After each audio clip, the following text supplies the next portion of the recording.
മരിച്ചുപോയ തന്റെ മകളെ ഉമ്മ സ്വപ്നം കണ്ടിട്ട് കരഞ്ഞു പോവുകയാണ്. ഒരിക്കല് ഹസനുൽ ബസരി റളിയല്ലാഹു അൻഹുവിന്റെ അടുത്തേക്ക് ഒരു സ്ത്രീ വന്നിട്ട് പറഞ്ഞു, എനിക്കൊരു മകളുണ്ടായിരുന്നു, അവൾ മരിച്ചുപോയി. ആകെ അവൾ മാത്രമേ എനിക്ക് ഉണ്ടായിരുന്നുള്ളൂ.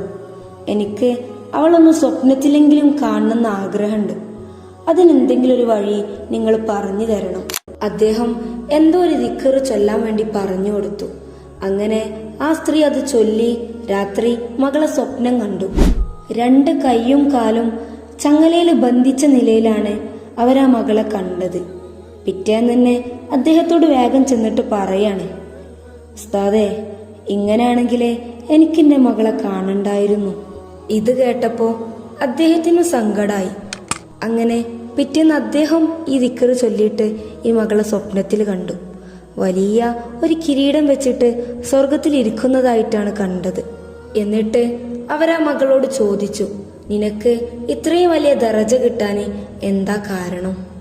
ആ സമയത്ത് അവൾ മറുപടി പറയാണ്, എന്റെ ഖബറിന്റെ അരികിലൂടെ ഏതോ ഒരാൾ നടന്നു പോകുമ്പോ ഒരു സ്വലാത്ത് ചൊല്ലിയിട്ട് ഖബറാളികൾക്ക് ഹദിയ ചെയ്തു. അപ്പോ ഖബറാളികൾക്ക് എല്ലാവർക്കും പ്രതിഫലം കിട്ടി, കൂട്ടത്തില് എനിക്കും കിട്ടി.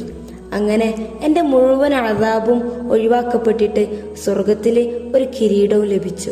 ഏതോ ഒരാൾ ചൊല്ലിയ ഒരൊറ്റ സ്വലാത്തിനാല് ആ സ്ത്രീക്ക് നരകമോചനം ലഭിച്ചിട്ടുണ്ടെങ്കിൽ നമ്മളെ നമുക്ക് വേണ്ടി തന്നെ ചൊല്ലുന്ന ഓരോ സ്വലാത്തിന്റെയും പ്രതിഫലം എത്രത്തോളമായിരിക്കും?